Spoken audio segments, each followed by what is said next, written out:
Hey, how's it going, everyone? Green Dude here, and we're just going to be doing something a bit different. I've got a few mates of mine, and we're going to be doing a kind of a discussion podcast kind of vid. So, I'll let you guys introduce yourself. Joel, you want to go first? Hi, I'm Joel. Michael? Hey, I'm Michael, otherwise known as Veggie. Finally, we have... I'm Pat, also kind of known as Universal.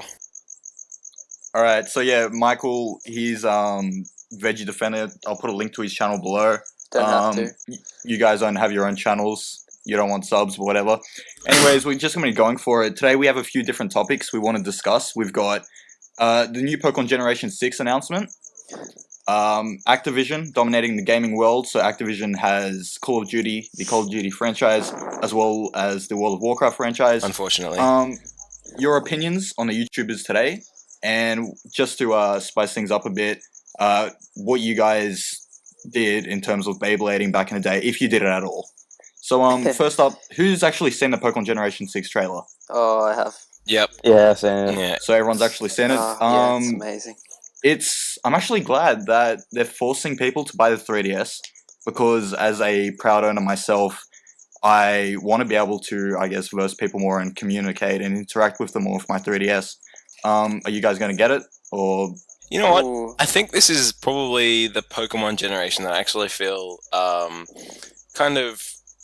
feel like I should get it, because in terms of the way the games have been released, the Pokemon games have been released, it's always been like, alright, here's a Pokemon game, let's release it with a new Game Boy that we have. And then you don't really see or hear anything from Pokemon until the next Game Boy. And I mean, it happened with, the Pocket, or just the standard Game Boy, and that happened with Color, and that happened with Game Boy Advanced.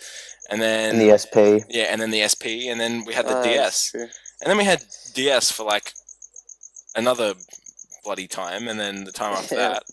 DSi, DS Lite, all that crap. And then, Yeah.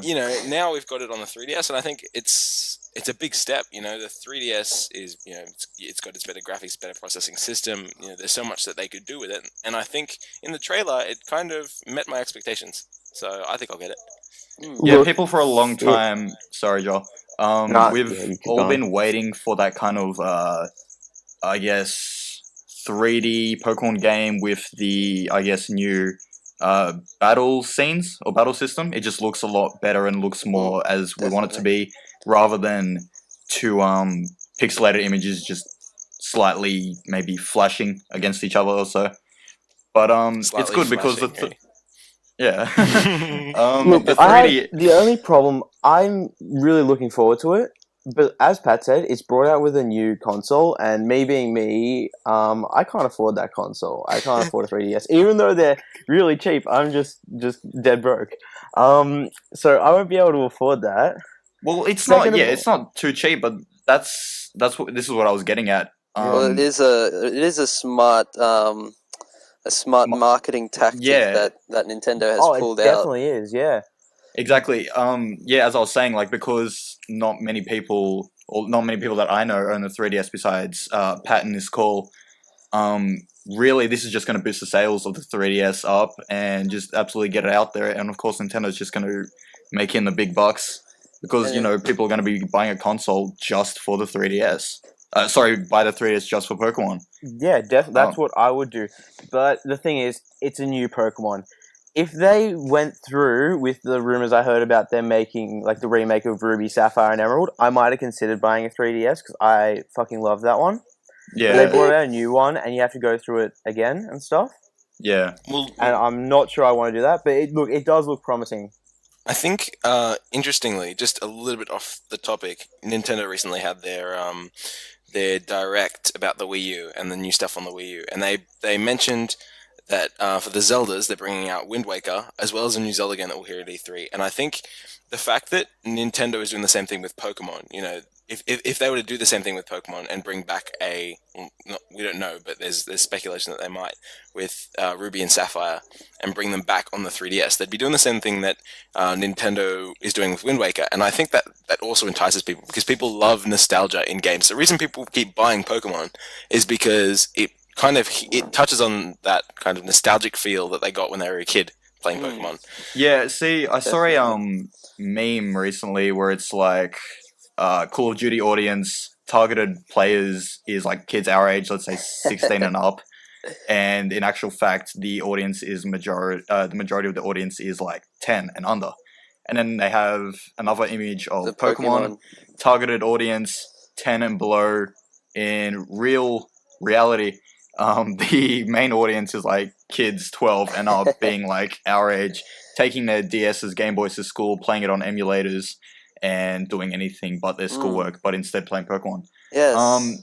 So yeah, last few seconds just to touch on this topic. What are your last thoughts? Thoughts? I like it, but 3DS is my problem. Right. So money's an issue. There's always an emulator, Joel. If you really want to play. You got that one, Not that they were promoting that sort of thing, but you know. Don't do it. It's bad. You'll get in trouble and die. Yeah, I'm gonna die from something else before that for sure.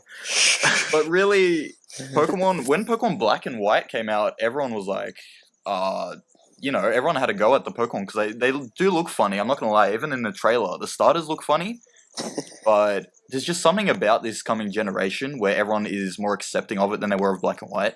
So of course I'm gonna get it. Pat, Yeah, your last thoughts? yeah, I'm planning on getting it. I mean, it's new, it's different. You know, I think Black and White 2 was just kind of a stretch that they really didn't need. But no, I'm definitely getting it. All right, cool. So moving on to the second topic, Activision, probably the biggest gaming publisher. They have World of Warcraft. They have COD. Like World of Warcraft dominates the MMO frontier, the PC gaming side, I guess. Pat being a Guild Wars 2 fan, he's totally against this. Look, it's not that. It's just I think they have too much money and they don't have enough skill. Like, well, see, this is where I'm getting at. That's like because they have so much money, they just buy out other companies to do everything. They have COD, and everyone knows COD is the number one first-person shooter, number one gaming franchise. It makes more money by the year. It absolutely craps on the other first-person shooters. Let's say Medal of Honor. Oh, Yeah, that game lasted. What's Medal of Honor? how do you Medal of Honor? I think Never heard of that. Battlefield is kind of running pretty close behind it. It's giving it a run for its money, though. Definitely. In terms of competition, Halo, the Halo franchise, and Battlefield is the only thing that is really keeping up with it. Because, I mean, yeah, Medal of Honor also published from EA. That thing, I'm pretty sure, didn't even last more than a week. They put so much money, so much effort into it, and no one even gave it a chance to see if it actually was a decent game or not. And so when you have Activision, who's bought out Blizzard, that has StarCraft, World of Warcraft, and It's Diablo. already a pretty big company by itself. And Exactly. yeah. I'm surprised they got bought out. Other PC gaming franchises and platforms just don't have that opportunity. Like Guild Wars 2 does deserve a bigger fan base and more recognition. There already are games that are exactly like Diablo and better, but people are still, I think, just clinging more towards Diablo for its title and history, maybe. And StarCraft 2, I haven't played it, but it's just absolutely crapping on the it's the real-time strategy. Yeah. It's such a good game. I play StarCraft. I play all three of the Blizzard games. I'm fucking funding their company single-handedly. Yeah. Look, StarCraft, I still enjoy. I get it from time to time.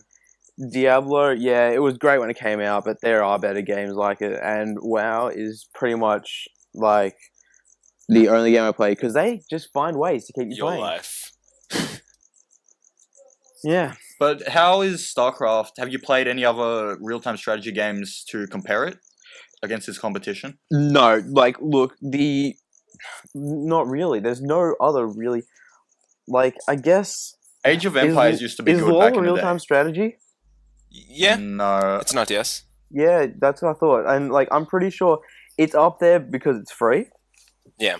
And if it wasn't, then probably not. See, But see, League of Legends is... in the League end, of we're Legends... just coming back to money. Like, it always seems to be this thing, this lingering kind of... I mean, that's how you fund the companies. You know, you pay them, you buy their game, and I think League of Legends did so successful. It was so successful with the meta purchases, like the ones that were the kind of the in-game purchases that you'd make with real money Yeah. to add features or advertising. You know, in the end, I think it almost separates a good game from a bad game, because if a game can captivate people, and this is talking about free games, if a game can captivate people and still manage to get big and fund itself from, you know, in-game purchases and you know, advertising, I think All right, without heading off the topic of I guess Activision ruling the world, we'll talk about free to plays more in another video. So yeah, just wrap it up on what you're going on. All right, yeah, no, well, I was going to kind of wrap it up anyway, but yeah, no, sorry. it just seems like Activision kind of has this iron fist that just kind of takes over everything, and they seem to be just they seem to be just adding prices for unnecessary reasoning. You know, I really think that WoW should be free by now. In saying that, it is free up to level 20. But that's Yeah. nothing. Yeah, but That is absolutely nothing. Also, with the back to the sort of money making and Activision basically ruling the gaming industry almost, is if you've noticed that they bring out a Call of Duty each year, every year.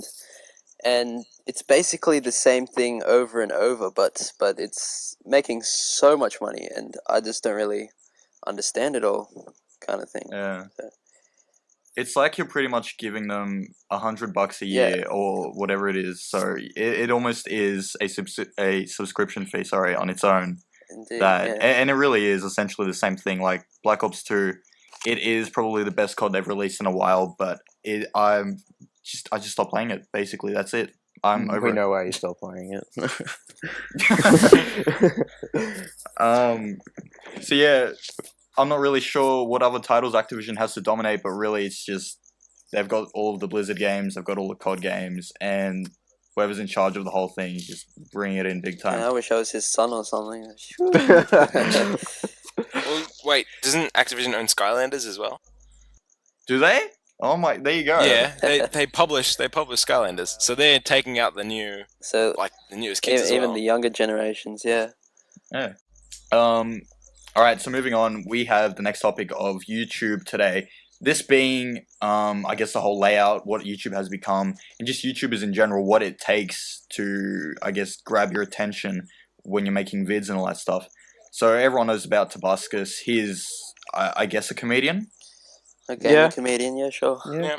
Just put it in between the two. I wouldn't say gaming comedian is a bit hopeless in terms of his gaming I vids. still watch his games though. I know, they're funny to watch. Yeah, he has an entertaining personality, Indeed. which is It's captivating. I've touched on this before, but I think that to do well in YouTube, you either need to have an entertaining personality, one that captures the audience, be very skilled at what you're doing, or just absolutely have I guess good presentation, like you're crazy with, let's say, montages. So yeah, like what does it take for a YouTube channel to capture your attention? Like what do you guys watch today that really stands out? Well, you know what? I think community, like being able to reach out to community, plays a massive part. Reaching out to a community is a big part of being a YouTuber. I mean, once you've got something interesting to say or to do or to show, and you are consistent with that effort, and you keep building on your character, and you keep building on your fan base, sooner or later, you get people who will subscribe just because what you're doing is consistent. You know, I know personally, if I start watching a YouTube channel that I find really interesting, I'll sit there on an iPad or like on the computer for the next 50 minutes just checking up every other video, because On the toilet. you know, I did that with Vsauce. I think I spent 3 hours just Vsauce is looking so up Vsauce fucking videos. good. Alright, so Joel, what kind of stuff do you watch, and like what is it about these content uploaders that really grabs your attention? Look, I watch YouTube over my sister's back. I normally don't, and not like really I don't go on YouTube that often. I go on. For Yeah, all right, you're music. stuck on WoW. We get the point. Whoa. All right, Michael. Oh, sorry, what was the question? All right, so like, besides yourself, which YouTube channel do you really give your time to, and why? Oh. What is it about and the Um, uploader that absolutely captures you? really, I mainly just go and visit like comedians. They just, with their personality and everything, like you said, is it's really captivating, and it sort of draws me in and just wants me to watch more videos and have a laugh and just enjoy it, kind of thing, you know. Yeah, because everyone's got free time, and we're trying to kill it in some way or form. What were you saying, Pat? Oh, I was going to say, who do you watch most?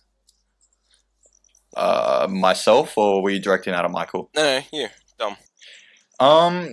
I really follow Machinima. Uh-huh. That is a channel I will go to daily, and I don't mean just Machinima in general. I mean the Inside Gaming Daily staff, the crew. Yeah. Because one, I watch it for my daily dose of gaming news, and two, the personality combination and just what they have to offer is just really entertaining in terms of comedy and just whatever else they do, the little comedy skits, the action skits, whatever. But yeah, really, I think a YouTube channel is more about the personality nowadays, whereas back in the day it was more about a bit of luck, as well as the fact that you had a capture card in terms of gaming, and that you could upload stuff which very few people could. Cool. Yeah, me, myself, you guys know that my channel was purely dedicated to Beyblade, and that's how I built my over 9,000 subscribers. It's over 9,000. Oh, my Sorry, I God. just had to. I had to. I mean, I think if you've got... Well, you did have a lot of fans that moved over from the gaming channel as well. A few, I wouldn't say a lot, but yeah, go on. Yeah, but I mean, I'm sure there was a percentage of it. I mean, I don't know if the comments will tell us or not, but that unfortunate event with a certain company that has bought out every other bloody company that we have just spoken of before had a problem. I just think it's kind of a good thing to build up a fan base early. With whatever. I know Hannah Hart, she does My Drunk Kitchen. She started her career by just making a video for a friend called Buddy Oh Shit. Literally her just cooking in her friend's kitchen. And, she thought it'd be a good idea to upload it to YouTube, and I think it just caught on because it was so absurd. And now she's going on tour around the world. She was funded, I think it was $50,000.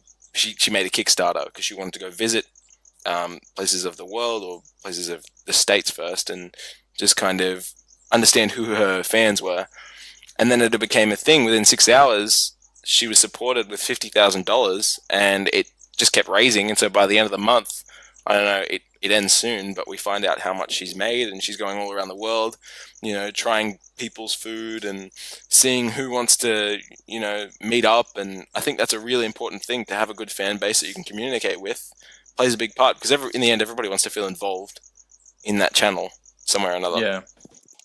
Yeah, it's really about the what you have to offer in terms of creativity and being an individual, like giving your audience a unique experience, as well as your unique personality. If you're a funny guy, if you're an informative person on what. Going back to my own channel, really, it feels like I'm starting again, because my audience was purely on Beyblade, and I'm trying to move on to new stuff, generally being gaming. And so I'm not getting the views that I used to get, but honestly, it doesn't really bother me all that much, because I'm doing it for the fun of it, really. And I would rather have 200 consistent viewers giving me good feedback and enjoying my content, rather than having, let's say, 5,000 just telling me cool, nice, just basic non-critical feedback. And but whatever, really, you do what you enjoy. And it does suck that I don't get the views that I get, but whatever. Do it for the fun of it, and that's what I think other YouTubers should really focus on. Yeah, sounds good. Moving on, we've got the final topic. It's been about 20 minutes, but it's fine. Basically, Beyblade. Who took part in it back in the day? Phil did. I think I was the first one. I was the first one in my school to have a Beyblade, and the guys who got it, we used to let it rip in a ditch in the gravel on the ground. Oh, man. They banned Beyblade Yeah, at one of my can't primary believe that. because some kid got hit in the eye. Some little fucker got Really? hit in the fucking eye. I was just like, "What is your problem? You ruined it for all of us." Yes, it was by the time I finally got a Beyblade was when they banned Beyblades at the school. So, there goes my whole Beyblading experience as a child. Michael rocks up one day, gets like taken off from him. He's like, "Where am I? They're banned now." Oh, Yeah. I'll never ever forget the day I got my first little plastic stadium, and I put it in the middle of the room, and I started just letting it rip for about half an hour, until my dad storms in and goes off at me. He's like, "What is that noise? That plastic hitting against that wall! I can't stand it!" I'm like, "Dad, it's Beyblades!" And it was just... I never got the stadium. I used to just do it in a I used to just freaking play with them in like fruit salad bowls, and it would be more annoying because you got plastic rebounding off metal and tin, just like fucking the most high pitch and ear piercing sounds. But yeah, at my school I got banned, not for the danger issue, but because we had a lot of theft. Like you had a lot of shifty kids running around stealing each other's Yu-Gi-Oh that's exactly cards, what happened in Pokemon our cards. school as well. Like Yu-Gi-Oh cards got banned Yeah. because of theft. Beyblades got banned because of danger. Fucking our school hated us, Michael. Yeah. We had I think- no chance of having any sort of fun. Oh man. My school was pussies, man. Like, everybody would be too scared of stealing. Like, I think the one thing that got stolen once was some kid's Tarzo. Yeah, that was cool Wow. though. Little collectible things. Tarzos, man. So who actually remembers the name of their old plastic generation Beyblade? What do you guys have? I honestly... I had the cannot green remember. turtle I one. know. I can't remember. I watched season 1 recently, but I had the green turtle one. Oh, yeah. It was the defense one. I Damn. know it. I just that and the I had and the a Tiger Dude one. Dronzo. yeah. Drigger, Drigger? was the I tiger. had I'm pretty sure, Drigger for the and I turtle had one. something else. Do you remember when they put like the spinning things on the plastic ones? Like they put some sort of like a speed up on them. I think that got too technical. That's when things started going crazy. That's when it was fun. I remember having a Drigger with one of those fucking spinny things. Holy shit! That's when it Huh? hurt. That's when we started firing at That's each other. when it man. started That to was some fun. hurt. Yeah, what were you saying, Pat? Which one did you have? Yeah, I had a Oh. Dronza. It was Yeah. like red. It's just this red little beast, and it destroyed everything. That's awesome. I had a few fake plastics. I had one real plastic, and then I had this big It wasn't even like a normal. I had that size one as Beyblade, it well. was like I this know which one big- you're talking about. Yeah, it was this huge one that would like flash when it spin. Yes, I remember it was those. They were really so creepy. heavy. Yeah, It's like, this isn't even Beyblades. This is just some spin top that That you lights got up. from And- Parkley Market. yeah. And if other people tried to go again, Parkley yeah, Markets. Parkley Markets. Had some crazy name that didn't exist in the show. Yeah. And yeah, like other Beyblades would like try and like go against it, clash against it. They just rebound off and fly away. They just That's it, disappear. they just- Like, they don't even come back. It just turns into dust. This thing just like blasts lasers, and it's like, got it from Parkley Markets for $2.50. Yeah, Parkley Markets is where guys, if you want to get fake Beyblades and all that stuff, anything really cheap, you go there. I go there for other reasons. Um, But that's the point. Yeah, it's like your little. It's like your little $5 store, I guess, but a lot bigger. Joel, do you remember that one time in year 9 when I started bringing them, and was it a friend of ours? He like launched it halfway across the basketball court, and Julian got hit, Yeah, and he actually started Yes. bleeding. but Do you that was the remember that? metal one. Fatality. Started bleeding. That was the Wow. metal one. Basically, a friend of ours launched a Beyblade over one whole basketball court. It bounced, got some good air, some good hang time, Beautiful. and it hit the kid on the arm, on the elbow, and it actually cut him, and he started bleeding. and we were laughing so hard. But yeah, he was in a bit of shock. But Power yeah. Beyblades, guys. That's so crazy. Yeah, if Beyblades were real, there you go. Yeah, I think we'll leave it at that. Does anyone want to have any last words or anything? Sounds like I'm gonna die, man. If you put it that way. Don't touch Beyblades, kids. They're not good for you. I'll cut your hands.